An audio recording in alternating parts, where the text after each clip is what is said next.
Welcome back, everybody, for another deep dive. This time, we're looking at food insecurity. And on the surface, it seems pretty straightforward. Are people getting enough to eat or not? Mm. But as we get into this paper from the Lahore Journal of Economics called Rethinking Food Insecurity Assessment Methods, you'll see that it's a lot more complicated than that. Yeah, it really is. It's a really fascinating topic. Yeah. So, for a long time, the focus has been purely on calorie intake. Like, did someone get enough food? Did they get enough energy from their food? But over the years, organizations like USAID and the FAO have really started to understand that that's not the whole picture. So it's not just about, you know, staving off those hunger pangs. There's like a deeper level to it. Yeah, way more. So the definition of food security now includes dimensions like access. Can people physically get to the food? Or are there barriers in place like transportation or conflict? And then there's affordability. Can people pay for nutritious food consistently without having to sacrifice other essentials? Right, so you could have a supermarket that is just overflowing with food. But if no one can afford it, it doesn't really help. Exactly. And then we have to consider stability. Can someone rely on having enough food over time, or are they always on edge wondering where their next meal is going to come from? And then this is a really interesting one, is the concept of cultural acceptability. Cultural acceptability. Now, that's something I would have thought of.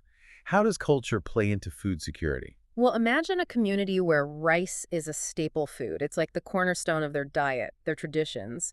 And then aid programs come in and all they provide is wheat. So technically those people are receiving food, but it doesn't fit their culinary needs or preferences. So they might be getting the calories, but they're not getting the kind of calories they're used to or that work with their traditional cooking styles.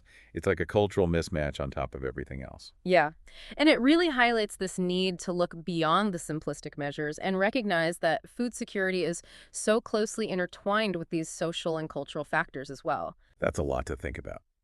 And I imagine that this complexity makes it really challenging to measure food security in the first place. Yeah, absolutely. And that really brings us to this research by Mohsen Khan and Zhang Yangxia in their paper, Rethinking Food Insecurity Assessment Methods.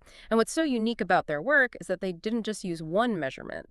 They used 3 different measurements and compared the results. Okay, so instead of just one tool, they're bringing a whole toolkit to this problem. So tell me a little bit more about the different approaches they used. So they use the food consumption score, which is also known as FCS.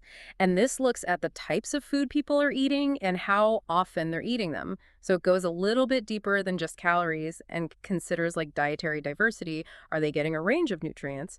And then there's the minimum dietary energy intake requirement, or MDER. And this one sticks to that traditional focus on calorie intake. So the MDER is all about that bare minimum level, while the FCS digs a little deeper into the quality and the variety. So what was that third measure they used? So the third one is really interesting. It's called the Household Food Insecurity Access Scale, or HFIAS.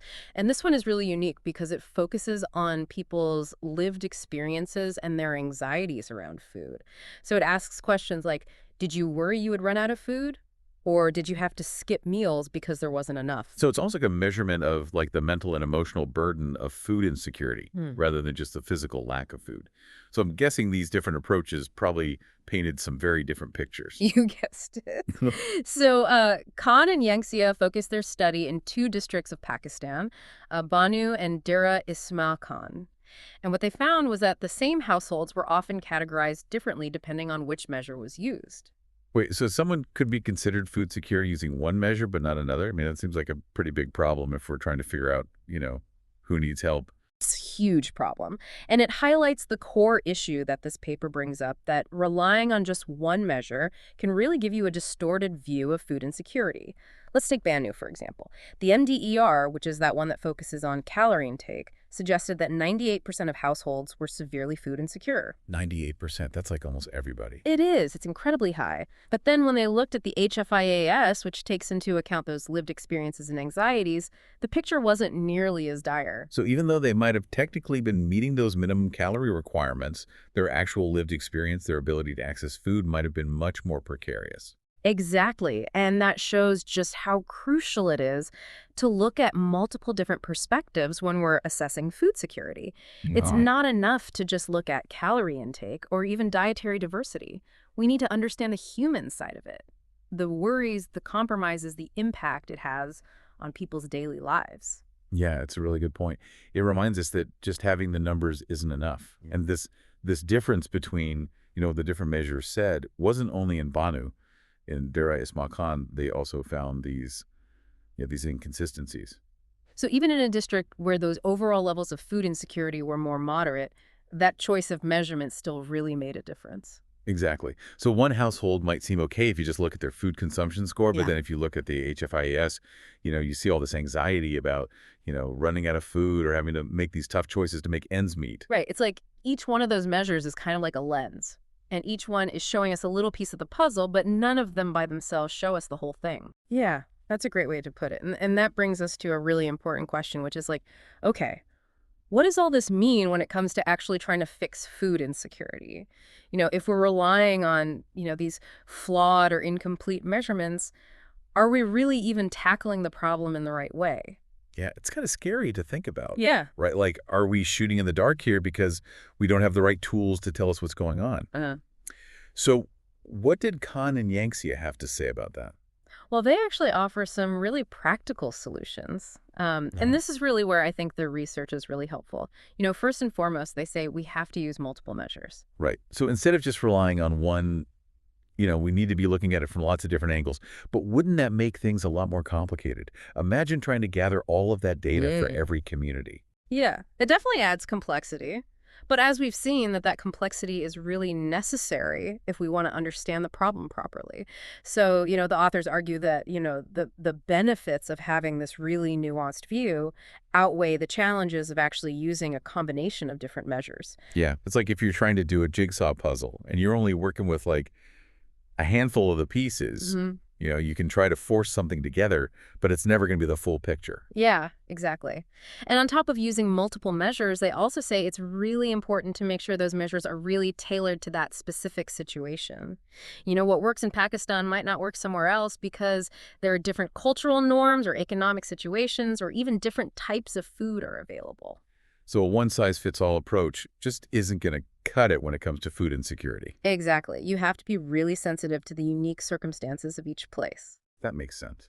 But I'm still thinking about the practical side of things. We're talking about using all these different measures, tailoring them to different places.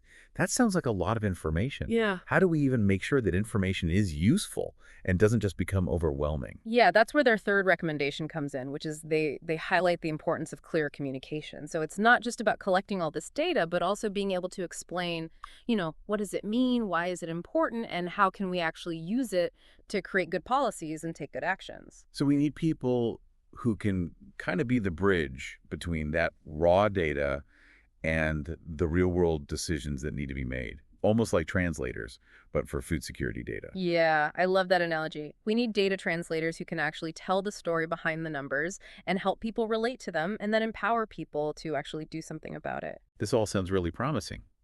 I mean, if we can get the measures right, tailor them to specific communities, and then communicate the findings in a way that people can understand, maybe we can actually make some real progress in addressing this problem. I'm hopeful too. I think this study is a call to action. It's a good reminder that the way we measure a problem really shapes the solutions that we come up with. That's a good point. It's not just about collecting data just for the sake of it. It's about using that data to actually create change. Right. But before we get too excited about the solutions, I think it's important to acknowledge one more point that Khan and Yangtze brought up, and that's the issue of causation. Causation. What do you mean by that? Well, they're very clear that their research doesn't actually prove that, these issues they uncovered with the different measures actually cause the food insecurity that we're seeing. It just shows that they're happening at the same time. Okay, so just because we see these differences in the measurements doesn't necessarily mean that those differences are the reason why people are going hungry or experiencing food insecurity. Mm. It could be more complicated than that. Exactly. And this is a really important principle in scientific research. Correlation doesn't always mean causation. So we need to do more research to figure out if these, measurement challenges are actually having a negative impact on people's lives. So it's not enough to just refine the measures themselves. Mhm. You also need to understand what are the real-world consequences of using these different measures. Yeah, we have to close that loop between measurement and action, making sure the data we collect isn't just, interesting to know, but that it can actually lead to real change. This is a lot to take in. We've gone from calorie counting to cultural acceptability from, data translators to the whole issue of causation. So are there any key takeaways that you think our listeners should really walk away with? I think the most important takeaway is that food security is a really complex issue. It's multidimensional. And that means that if we want to measure it accurately, we need to use a multidimensional approach as well. We can't rely on these simplistic measures anymore. We have to embrace the complexity if we want to find solutions that actually work. So it's not just about asking, are people getting enough to eat? It's about understanding the nuances of access, affordability, stability, and even cultural acceptability. Exactly. And that means using multiple measures, tailoring them to each specific situation, and being really clear about, what each measure can tell us and what it can't. It's about knowing the strengths and limitations of our tools and then using them in a strategic way to get that full picture of what's going on. And maybe even more importantly, it's about remembering that at the end of the day, this is all about people's lives. The way we measure food insecurity has a direct impact on millions, if not billions of people around the world. That's a huge responsibility, and it's one that we can't afford to take lightly. This research has really made me think differently about food insecurity and, how important it is to get these measurements right. It's been a great conversation, and I hope it's inspired our listeners to really think critically about how we approach this issue. Well said. So now let's shift gears a little bit and look at another aspect of food insecurity that often gets overlooked. We've talked a lot about the more technical side of how we measure food insecurity, but I think it's important to bring it back to the human element here. Oh, absolutely. I think we can get, really caught up in the numbers and all these, complex methodologies, but it's easy to forget that this is impacting real people, every single day. Yeah, it's really easy to get lost in the data, but behind every single data point is a person, right? With a story and experiences and emotions. And I think we need to remember that. Yeah, absolutely. And that brings us to something I think is really, really important to this conversation, which is, the subjective experience of food insecurity. So it's not just about, the numbers on the page. It's about how people feel about, their access to food, the anxieties they're dealing with, the compromises they have to make, and the way it impacts their daily lives. Yeah. And, you were talking about the HFIAS before, that measure that really takes people's worries into account. Is that kind of what you're getting at here? Yeah, the HFIS is a good start, I think, but I think we can even go further than that. Imagine a family where the parents are skipping meals, so that their children can eat. So on paper, their, calorie intake might look okay, but the emotional toll that takes the constant worry, the feeling of, not being able to provide for your family, those things are so real, even though we can't really measure them. Yeah, that's really sad. They're keeping their kids fed, but at a huge personal cost. Yeah. And I think it really shows just how much, food insecurity is this hidden burden that doesn't always show up in those official statistics. Exactly. And that's why I think that, if we're going to address food insecurity in a meaningful way, we have to start paying attention to those subjective experiences as well. We have to listen to people's stories, and understand their anxieties and acknowledge the emotional weight that they're carrying. So we have to move beyond just, how much food are people getting and start asking, like, how do people feel about their ability to, put food on the table consistently? Yeah, exactly. It's about understanding the human cost of food insecurity, not just, the economic cost or even the nutritional cost. Food is about dignity. It's about security. It's about being able to take care of the people that you love. Yeah, it makes you realize that this isn't just a problem of, scarcity. It's a problem of, anxiety and stress and even shame. For sure. And that's why, I really think we need to figure out how to incorporate this more subjective understanding into the way we create policies and programs. That sounds like a challenge, though. Yeah. I mean, how do you measure something like anxiety or shame? I think it starts by asking the right questions. So instead of just asking, how much food are you eating, we need to start asking things like, how do you feel about your food situation? Are you worried about running out of food? Do you have to choose between buying food or paying for other important things? How does food insecurity affect your life on a daily basis, and how does it make you feel? Yeah, it's about moving beyond the statistics and trying to, have more empathy. Realizing that behind every single data point, there's a human being with a story to tell. Yes, exactly. And when we start to see food insecurity through that lens, I think it really changes everything. It changes the way we measure it.